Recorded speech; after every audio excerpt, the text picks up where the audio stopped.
Should you hire a media buyer for your SMMA? Warning, this is the video you were not waiting for. The reason you weren't waiting for this video is because something called cognitive bias, which put in the simplest terms, is your brain's way of looking for information on the internet that aligns with what they believe or what they want to believe.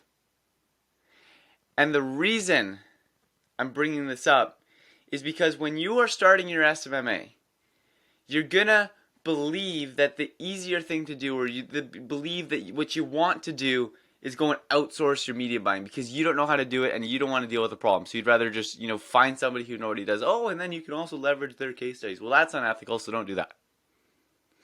Okay? And this video, I'm going to explain why hiring a media buyer in the beginning of your SMMA is one of the stupidest things you can do. Okay? So I'm going to guess that if you've landed on this video, you're probably interested in the following topics: entrepreneurship, self-development, productivity. Bear with me here, okay? Now, if I was right, I want you to keep watching this for another 30 seconds, okay? So as someone who has expressed interest in such topics, you are likely familiar with the concept of a cold shower. And if I had to guess, you've likely taken one before too. And if you have, keep watching, and if not, go and take one and then come back and watch the rest of this video. So, when you're about to take your cold shower, you're standing outside of the shower. You're sitting there butt naked. You got the cold shower on. You're touching it with your hand. It's freezing cold. You're contemplating jumping in. You're contemplating life. It's like you don't want to do this. It's awful, right? And then you jump in, and you realize it's not that bad. You jump in. You do a couple deep breaths, and then you calm down a bit, and you're like, oh, this isn't that bad. And then you get out and you're like, okay, well, if that was easy, I could do that again. Okay, and I even feel better about it too. That is service delivery in a nutshell. Okay, so I want you to meet Daniel. Daniel's a young kid from the Netherlands, and Daniel is a lot like you likely are. Okay, about a month ago, he started his SMMA. He went from 0 to 3 clients in the first month, but one of the things that held him back in the beginning was he wasn't sure that he wanted to go all in on his outreach because he didn't fully understand how service delivery worked. And then I told him that, you only get good at push-ups by doing push-ups, not by watching YouTube videos on push-ups. And with that, Daniel has something that, helps a lot in the world of entrepreneurship, which is blind faith. And Daniel said, fuck it, and went all in on his outreach. And then he got his clients. And then he did his couple, deep breaths, like right when you get in the cold shower. Then he calmed down. Then he modeled what already worked. And here's what he did. Okay? Here's some of the results that he got for his first ever free trial client as an 18-year-old kid from the Netherlands that had no idea what he was doing just a couple weeks before. And he did this just by following what already works. And now Daniel forever believes that service delivery is insanely simple. It's just the monster in the closet that doesn't exist, okay? So in this video, I'm going to explain the impact media buyers have on client acquisition, the true cost of a media buyer, how a media buyer can destroy your company overnight, and then how to do the job yourself. But a quick reminder is that I'm a guru and I only post content on YouTube in hopes that you will give me all of your hard-earned money. The good news is I don't want it just yet. I partner with agencies doing 5 to 15K a month, and I will help you get to 5K for free. First of all, we have the RSC First Client Challenge, which is basically our way of literally guaranteeing that you can get a client in 30 days or less. Round 1, people average 13.8 days to get their first client. The other thing that we have is the RSC Discord, where I hop in there regularly, engage with the community, and we even do a couple calls a week inside of there. Now, the impact media buyers have on client acquisition. So, last night I invented a special service. It helps people get clients. Now go sell it. Oh, but you don't have enough info. Okay, well, we use emails and copywriting. Now go sell it. That would be a tough sell. Now think about a skill that you already have. Basketball, cooking, video games, bull riding, etc. And imagine if there was a program built around this skill you already have. What would be easier to sell? My service that supposedly helps people get more clients, or the program you built around the skill you have? Which one would your prospects have more confidence in? Okay? And this is a big one.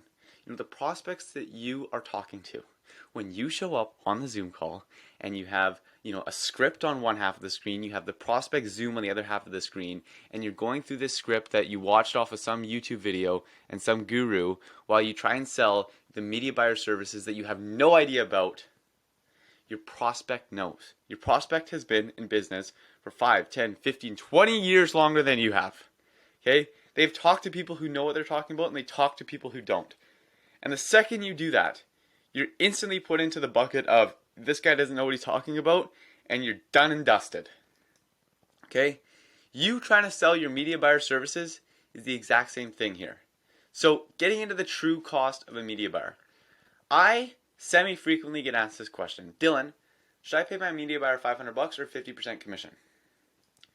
What the fuck? I paid my media buyers minimum wage, and you should too. How? By getting your hands dirty, putting in some work, and then building out standard operating procedures just like this. Okay? You can see here, this is my detailed standard operating procedure that broke down every single step my media buyers needed to take in order to run successful ads. And because I didn't make it just easy to understand, but I actually made it impossible to not understand, anybody could run ads for me. Okay? SOPs is what allow you to hire anybody to run ads for you. Okay? And more importantly, SOPs will dramatically increase your profits. You can see here a simple chart with simple numbers. A $500 freelance media buyer versus a $100 in-house SOP follower. Assuming you sold a $1,000 retainer. You got one client, you're making $500 with a media buyer and $900 in-house. You got 10 clients, you're making $5,000 with a media buyer and you're making $9,000 in-house. Okay? Now, if putting in the work to finding a couple winning ads and building out a slideshow presentation isn't worth an additional $4,000 every single month, then you shouldn't be in business. Okay? Now, how a media buyer can destroy your company overnight. Now, I still know this individual, so I'm not going to reveal names, okay? But I have a friend who runs a now successful agency. However, it did not start out like that, okay? From day one, he was really good at sales. So getting clients was never an issue. However, after he rinsed a couple local businesses of all their hard-earned money, he outsourced his service delivery to his media buyer. And his media buyer was good. Like, the media buyer got good results, and things were well. But because the media buyer was good, he was offered to work for another agency with increased pay. And as most of us would, he took it, okay? And he began to put in little effort to my friend's agency clients. But my friend couldn't do anything, okay? Because he didn't know how to run ads, so he frantically tried to hire a new media buyer. But they had a different way of doing things than the original guy. And soon enough, his clients turned. Now, if he was just brave enough to jump in the cold shower, none of this would have happened. Because when you rely on a media buyer, you are not a business owner. You are a commission-only sales rep who has to deal with all the stress of an entrepreneur. Remember that. When you hire a media buyer, you are not an entrepreneur.